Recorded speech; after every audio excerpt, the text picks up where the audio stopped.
है रोहतक के स्थानीय मानसरोवर पार्क में, जहां पर हरियाणा राज्य पेंशनरत समाज कमेटी की बैठक है आज, जहां पे सभी बुजुर्गों ने कुछ मांगों को लेकर धरना प्रदर्शन कर रखा है। आज उनकी बैठक है, चलिए आपको उनसे मिलवाते हैं किन किन मांगों को लेकर उन्होंने आज ये बैठक कर रखी है। और जैसा कि आपको जानते हैं आराम करने की इस उम्र में भी ये आराम करने की बजाय बार बार यहाँ धरना प्रदर्शन करते हैं। तो ये किन मांगों को लेकर धरना प्रदर्शन कर रहे हैं, इनकी क्या क्या मांगे हैं, पीछे भी कई बार अपनी मांगों को लेकर धरना प्रदर्शन कर चुके हैं। तो चलिए आपको मिलवाते हैं। दर्ज करवाई है तो उसका मैं तहे दिल से हार्दिक आपको धन्यवाद देता हूँ और आपका शुक्रिया अदा करता हूँ।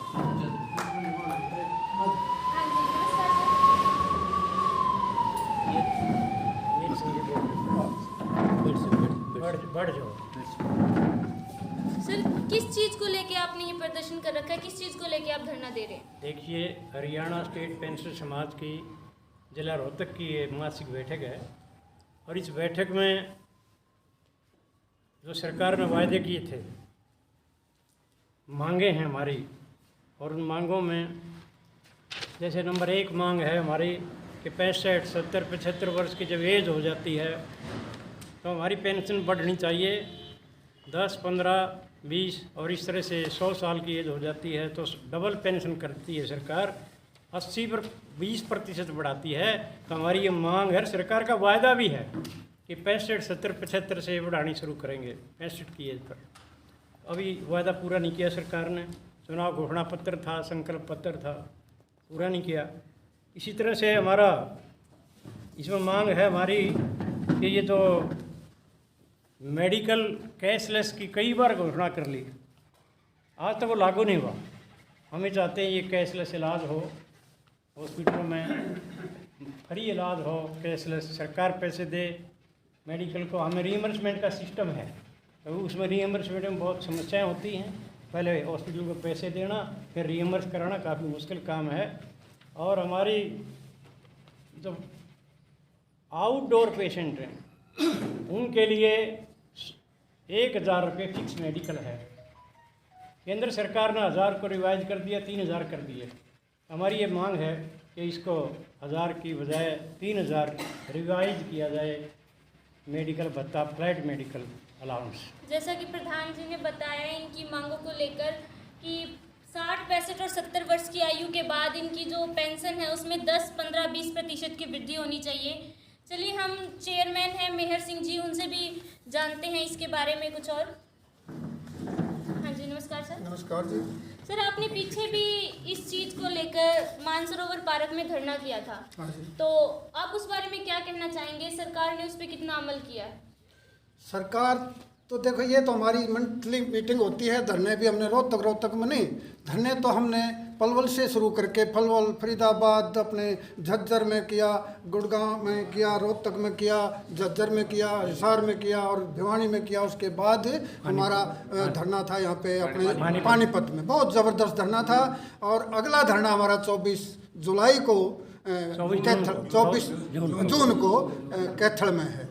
तो धरनों का क्रम तो हमारा जो ये नीति के अनुसार सरकार हमारी मांगों की तरफ से टस से मस नहीं हो रही, इसलिए हमने धरनों का प्रोग्राम चलाया हुआ है। और धरने ही नहीं, अगर इसी तरह से धरनों की उससे हमारे प्रशासन या हमारी सरकार नहीं जागी तो वो समय बताएगा। और हम ये हमारे जो बुजुर्ग हैं 60 से ऊपर के सारे जितने हैं पेंशन समाज के, सारा के दिल में टीस है कि धरनों से काम नहीं चलेगा, आप कुछ और करके दिखाओ। और करने के लिए हम एक नीति के तहत ये धरने का क्रम पूरा करने के बाद हम चंडीगढ़ में सीएम के हाउस को घेरने की तैयारी में होंगे। ये हमारी नीति। हमारे साथ इस समय महिलाएं भी हमारे साथ मौजूद है, तो चलिए आपकी उनसे भी बात कराते हैं, वो इस मामले में क्या कहना चाहेंगी। अब पीछे भी पानीपत में इन लोगों ने धरना प्रदर्शन किया था, जैसा कि अभी चेयरमैन जी ने बताया। तो चलिए हम इनसे भी एक बार बात कर लेते हैं। नमस्कार मैडम। हाँ जी, नमस्कार मैडम, ये जो धरना प्रदर्शन जिन आप मांगों को लेकर कर रहे हैं, अगर सरकार नहीं मानती है तो आगे आपकी क्या रणनीति रहेगी, आप क्या करना चाहोगे? हमारी देखो, हमने सारी उम्र रणनीतियों में गमाई है, तो हमें तो रणनीति बनी बनाई है। बहुत रणनीतियाँ जानते हैं हम, कोई नए बच्चे तो है नहीं, सारी उम्र यही खेल खेले हैं, बहुत कुछ कर सकते हैं। इंसान के हाथ में क्या पावर नहीं जो नहीं कर सकता। और खासकर हमारे सीनियर सिटीजन, बहुत बड़ा जज्बा है, बहुत लगन है। ये देखो आज कितनी गर्मी है, यहाँ लाइट भी नहीं है और फिर भी सारे डटे बैठे हैं। तो जो भी आगे की हमारे इनकी पेंशनर समाज की जो भी रणनीति बनेगी, सभी तैयार हैं, पीछे खड़े हैं। हमारे नेतागण जो भी करेंगे हम डट के खड़े हैं और हम अपनी मांगों को छोड़ेंगे नहीं। सरकार चाहे राजी खुशी दे दे और नहीं तो लड़ तो सरकार बदल देंगे, नहीं तो हाँ सरकार तो वो तो पहला काम होता है, कर्मचारी ही सरकार बदलता है हमेशा। एक बार कब 72 की या 77 की बात है, जो बंसीलाल की सरकार थी और 67 दिन तक वो इसने वो भूख हड़ताल की थी। एक तो वो बिश्नोई था और एक और था कौन वो घर का, उस टाइम भी सरकार बंसीलाल की बदली गई थी सिर्फ कर्मचारियों के कारण। और आज भी कर्मचारी, पेंशनर्स और जो वर्किंग कर्मचारी है सभी मिलकर एक हैं, अलग नहीं हैं। हम पेंशनर्स हैं, वो एट वर्किंग हैं, लेकिन है सभी एक। हमारा जो मुद्दा सभी का एक है, आज हमारे ऊपर लागू है, कल उनके ऊपर भी लागू होगा। उनके साथ भी समस्याएं हैं। कच्चे कर्मचारी लगाते हैं, 70,000 जो एक कर्मचारी तनख्वाह लेता है वो 10,000 में काम करता है कच्चा। ये भी हमारी एक मांग है। ये वे खर्चे क्यों लगाओ, पक्के लगाओ, बच्चों का भविष्य क्यों खतरे में डाल रखा है। आज खर्चे बच्चों में बहुत हैं और तनख्वाह देती है सरकार 10,000, काम लेती है 50,000। तो इसलिए सरकार से हमारी तो यही गुजारिश है कि हमारी मांगों को सुन ले, नहीं तो जो होगा सरकार भी देख ले और हम दिखाने वाले तैयार खड़े हैं। धन्यवाद। चलिए आपकी कुछ और जो हमारे साथ मौजूद हैं यहाँ इस समिति में, उनसे आपकी बातचीत करवाते हैं। जी नमस्कार सर। सर आपने जिन जिन मांगों को लेकर धरना किया है उनमें से कई मांगे जैसे कि प्रधान जी ने बताई, 65, 70, 75 वर्ष की आयु के बाद पेंशन में वृद्धि और मेडिकल में छूट, इसके अलावा आपकी और क्या मांगे हैं सरकार से? अगली डिमांड है जी एनपीएस बंद करके पुनः ओपीएस यानी पुरानी पेंशन लागू की जाए। अगली है 18 महीने, हाँ ये बता दिया, जो डीए जो हमारा रहता था 18 महीने का, उसका एरियर दिया जाए। फैमिली पेंशनर्स को पेंशनर की तरह एलटीसी की सुविधा दी जाए। कम्यूटेशन की किस्तों को 15 वर्ष से घटाकर 10 वर्ष किया जाए, क्योंकि वर्तमान में ब्याज दरें पहले से काफ़ी कम है। चलिए हम आपकी औरों से भी बातचीत कराते हैं। जैसा कि सर आपने पिछली बार भी यहाँ मानसरोवर पार्क में एक आंदोलन किया था, प्रदर्शन करके आप बैठे थे यहाँ अपने मांगों को लेकर, तो उसका आपको कितना कुछ फ़ायदा हुआ?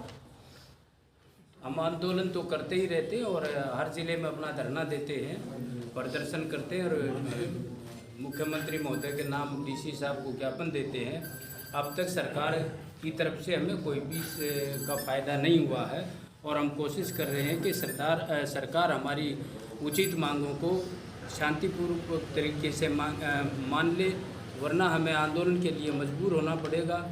क्योंकि जैसे 18 महीने का कोरोना काल का डीए है, अब तक वो बहाल तो कर दिया है लेकिन उसका एरियर नहीं दिया गया है। उसकी मांग है कि हमारा वो एरियर 6% ब्याज से दिया जाए और उसके अलावा हमारे जो आउटडोर पेशेंट हैं उनको 1,000 रुपये मासिक भत्ता दिया जाता है। उसके लिए हमारी ये मांग है कि वो भत्ता जो हमारा कम से कम 3,000 रुपये किया जाए, जिस तरह से केंद्र सरकार ने कर्मचारियों का किया हुआ है।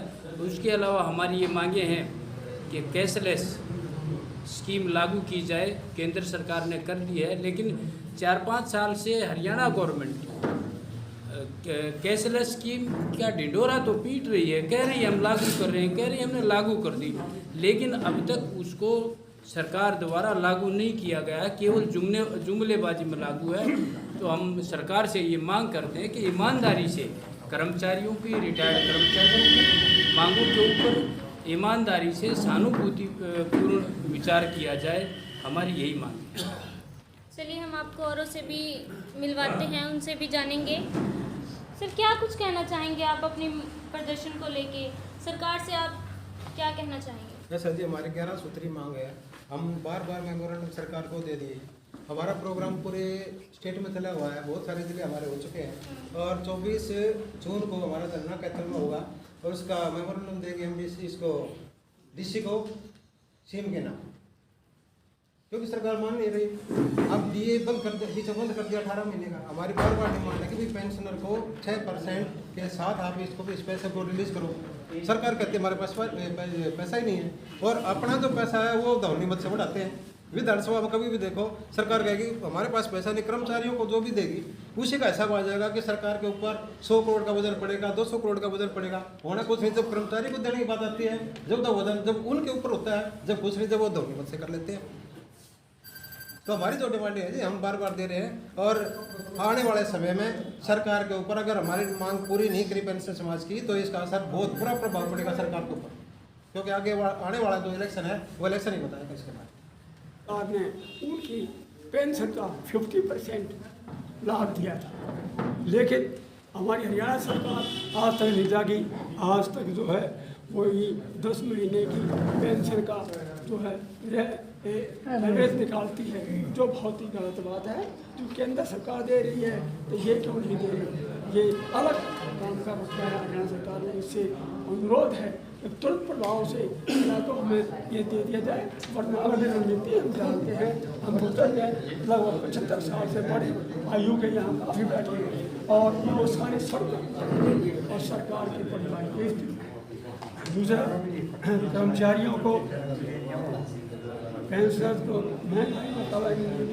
सर, जैसा कि आप सबने इतने प्रदर्शन, इतने धरने कर चुके हैं, इतने प्रदर्शन करने के बावजूद सर, आज जैसा कि आप लोगों ने बताया कि सरकार ने आपकी मांगों को नहीं माना, तो क्या आपको लगता है आगे भी ऐसे धरना प्रदर्शन करने से सरकार आपकी मांगों को मानेगी? पूरा विश्वास है कि आने वाले समय में ये एक साथ इंतजार कर रहे हैं, उसके बाद हमारी रणनीति बड़ी बेहद खतरनाक होगी, और हरियाणा सरकार को जो इसका बड़ा भारी घाटा भुगतना पड़ेगा। तो इसलिए हम पहले अवगत करा रहे हैं इनको, ऐसा ना हो तुम बहुत ज़्यादा घाटे में जाओ। अगर ना आप इन डिमांडों को, जैसे ACP पे आज तक जो प्रेजेंट में कर्मचारी है उसकी ACP का लाभ कोई नहीं दे रही। ACP के बाद 3% उसको लाभ देना चाहिए, ये नहीं दे रहा, ये बहुत गंभीर बात है। और केंद्र सरकार ने एक ज्वाइंट कंसल्टेटिव मशीनरी का गठन किया, और ये हमारे